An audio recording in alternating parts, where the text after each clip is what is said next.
कहानी की शुरुआत होती है क्लीन नाम के एक आदमी से जो सड़कों से कूड़ा उठाने का काम करता था। वो एक ऐसे शहर में रहता था जहाँ कई गुंडे मवाली खुलेआम गुंडागर्दी करते। अपनी रोजमर्रा की जिंदगी में क्लीन अक्सर कूड़े के ढेर से कुछ टूटा फूटा सामान निकाल लिया करता, जिसकी थोड़ी मरम्मत करके वो अपने दोस्त की दुकान पर बेच देता। इसी तरह वो अपने गुजारे के लिए थोड़े पैसे कमा लेता था। क्लीन का अपनी पत्नी से तलाक हो गया था और उसके बाद वो एक वर्कशॉप में रहने लगा। उसकी एक बेटी भी थी जो काफी समय पहले एक बीमारी के कारण मर गई थी। वो अपनी बेटी को काफी याद करता था और उसकी यादें किसी हद तक क्लीन को हर पल परेशान करती रहती थी। इसी वजह से वो अपने पड़ोस में रहने वाली डायंडा नाम की लड़की का खास ध्यान रखने लगा। डायंडा एक अनाथ लड़की है जो अपनी दादी के साथ रहती थी। क्लीन को उसमें अपनी बेटी की झलक दिखाई देती थी और उसका ख्याल रख के वो अपनी बेटी की मौत का पश्चाताप कर लिया करता। दूसरी ओर हम माइकल नाम के एक आदमी को देखते हैं जो जेल के दरवाजे के बाहर खड़ा अपने बेटे मिकी का इंतजार कर रहा था। असल में उसका बेटा जेल से रिहा होने वाला है, लेकिन तभी मिकी के दोस्त उसे लेने वहाँ पहुँचे और मिकी ने अपने पिता की बजाय अपने दोस्तों के साथ जाना ठीक समझा। मिकी के इस बर्ताव से माइकल को काफी गुस्सा आया, लेकिन उसने फिर भी इसे नजरअंदाज कर दिया। फिर शाम को जब क्लीन उस इलाके से कुछ कूड़ा उठा रहा था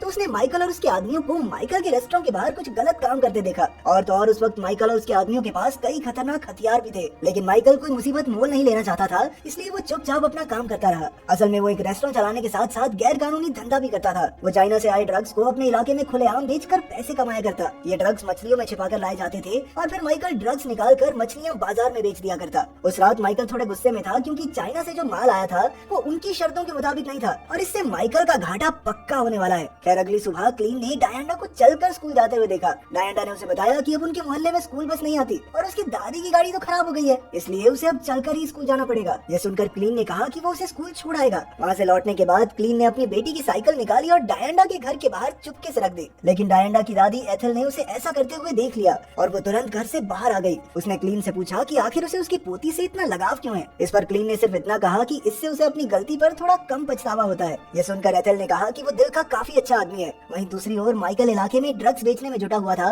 लेकिन चाइना से एक बार फिर बेकार माल आने पर उसका पारा सिरे चढ़ गया। वो अपने आप पर काबू नहीं कर पाया और उसने गुस्से में कुरियर वाले को बुरी तरह पीट पीट कर मार डाला। मिकी ने ये सब अपनी आंखों के सामने देखा और अपने पिता की दरिंदगी देखकर वो वहीं का वहीं जमा रह गया। माइकल काफी खूंखार गैंगस्टर था जिससे शहर के सारे गुंडे डरते थे और तो और उसका शहर में काफी दबदबा था, जिसकी वजह से वो दिन दहाड़े भी किसी का खून करने से नहीं कतराया। फिर उस रात जब क्लीन माइकल के रेस्टोरेंट का कूड़ा उठाने आया तो हर जगह बदबू और खून के निशान देखकर उससे रहा नहीं गया। उसने ढूंढने की कोशिश की कि आखिर ये बदबू आ कहां से रही है, लेकिन तभी पीछे से माइकल आ गया। उसने क्लीन को कुछ पैसे देकर खून के निशान साफ करने को कहा, लेकिन क्लीन ऐसे किसी पचड़े में नहीं पड़ना चाहता था, इसलिए उसने साफ इनकार कर दिया और अपना काम करने लगा। फिर कुछ दिन बाद जब क्लीन काम पर जा रहा था तो उसकी गाड़ी सड़क के बीचों बीच खराब हो गई। कुछ ही पलों में उसे एक आदमी दिखाई दिया जिसके पीछे कई गुंडे पड़े थे। उन गुंडों ने उसे घेर लिया और एक सुनसान जगह पर ले गए। इसके बाद उन्होंने मिलकर उसे बुरी तरह पीटना शुरू कर दिया। ये देखकर क्लीन ने तुरंत उस आदमी की मदद करने की कोशिश की, लेकिन पीछे से एक गुंडे ने उसके सर पर जोरदार वार कर दिया और वो वहीं बेहोश हो गया। कुछ समय बाद जब क्लीन की आंख खुली तो वो एक हॉस्पिटल में था। बाद में उसे डॉक्टर ने बताया कि बेटा किस्मत थी तेरी बच गया तू, वरना जितनी गहरी चोट तेरे सर में लगी है ना, मौके पे ही हो जाती टाए टाए फिस। फिर डॉक्टर ने उसे कुछ दिन वहीं रहकर दवाई लेने की सलाह दी, लेकिन क्लीन उठकर सीधा अपने घर चला आया। रास्ते में उसे डायंडा दिखाई दी जो कुछ लफंगे लड़कों के साथ खड़ी थी। क्लीन को उसकी फिक्र थी, इसलिए उसने डायंडा को अपने साथ घर चलने को कहा, लेकिन डायंडा ने उल्टा जवाब देते हुए कहा, देखो अंकल आप मेरे पप्पा नहीं हो, ठीक है, तो पप्पा बनने की कोशिश भी ना करो तो अच्छा रहेगा, ओके। इसके बाद उन लफंगों ने भी क्लीन के साथ बदतमीजी करनी शुरू कर दी। हालांकि पहले डायंडा उसके साथ चलने को राजी नहीं थी, लेकिन क्लीन के साथ उनका बर्ताव देखकर वो उसकी बात मानकर उसके साथ ही घर लौट आई। उधर दूसरी ओर माइकल की अपने बेटे से बहस हो रही थी, क्योंकि मिकी को अपने बाप का बिजनेस आगे बढ़ाने से ज्यादा अपने दोस्तों के साथ गुलछर्रे उड़ाने में दिलचस्पी थी। बिजनेस आगे बढ़ाने को तो ऐसे बोल रहा है जैसे हीरे बेचता है ये। खैर माइकल इस बात से काफी गुस्सा था। फिर उनकी बहस इतनी बढ़ गई कि मिकी ने चाकू लेकर अपने बाप को धमकाया और कहने लगा कि वो अब अपने दोस्तों के खिलाफ एक शब्द और नहीं सुनेगा। उस रात मिकी अपने घर से भाग निकला। उधर क्लीन को एक खाली घर के बाहर डायंडा की साइकिल दिखाई दी। ये वही जगह थी जहाँ वो लफंगे लड़के अक्सर अपना अड्डा बनाकर बैठे रहते थे। जब क्लीन अंदर गया तो उसने देखा कि वो लोग डायंडा को जबरदस्ती ड्रग्स और शराब देकर उसकी इज्जत लूटने की कोशिश कर रहे थे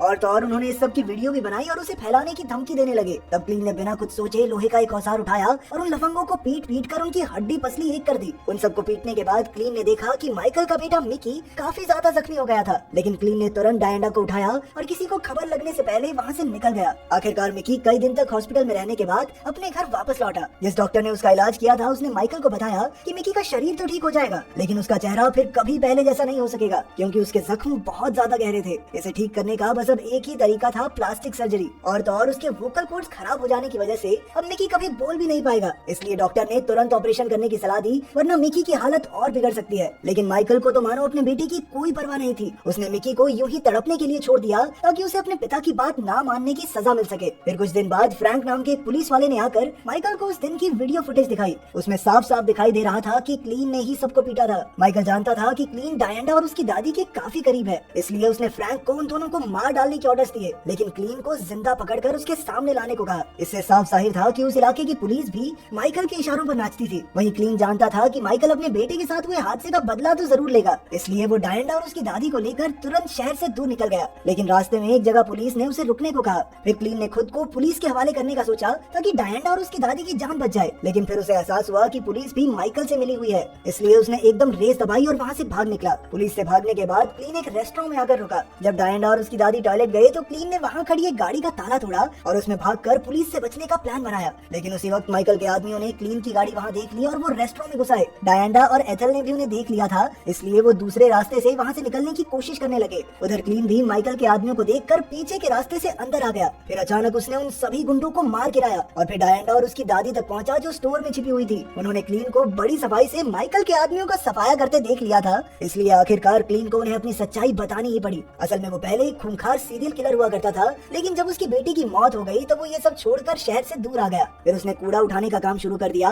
ताकि किसी को उसकी पिछली जिंदगी की खबर ना हो। खैर डायना और एथल को एक सुरक्षित जगह पर पहुंचाकर वो अपने घर से कुछ पैसे लेने आया। फिर उसने अपने दोस्त की दुकान से कुछ हथियार खरीदे जिससे वो माइकल और उसके गुंडों का सामना कर सके। फिर फ्रैंक ने माइकल को बताया कि क्लीन कोई आम इंसान नहीं बल्कि एक खूंखार कातिल है जो कुछ साल पहले तक अंडरवर्ल्ड में मौत के फरिश्ते के नाम से जाना जाता था। तभी उसे क्लीन ने फोन करके कहा कि वो जल्द ही उसका हिसाब किताब चुकता करने आ रहा है। अब माइकल का अंत करीब था, इसलिए उसने तुरंत अपने मुस्टंडों को हथियारों के साथ इकट्ठा कर लिया। उधर क्लीन भी अपने हथियार तैयार करके अपने कूड़े वाले ट्रक में माइकल के घर के लिए निकल पड़ा। फिर उसने बिना किसी चेतावनी के सीधा जाकर माइकल के घर में ट्रक घुसा दिया। इससे बिजली चली गई और चारों ओर अंधेरा हो गया, लेकिन अंधेरे में भी क्लीन ने बड़ी सफाई से माइकल के सभी मुस्टंडों को एक एक करके ऊपर पहुंचा दिया। फिर जब वो माइकल को ढूंढ रहा था तो अचानक माइकल ने उसे अलमारी से बाहर करके चौंका दिया। उन दोनों में भयंकर लड़ाई छिड़ गई, लेकिन क्लीन ने कुछ ही पलों में उसे चित कर दिया। जैसे ही वो माइकल को मारने वाला था तभी मिकी बाहर आ गया और उसने क्लीन पर बंदूक तान दी। उसे देखकर माइकल तो खुश हो गया क्योंकि उसे लगा कि मिकी क्लीन को मार डालेगा, लेकिन मिकी ने तो अपने बाप को ही गोली से उड़ा दिया।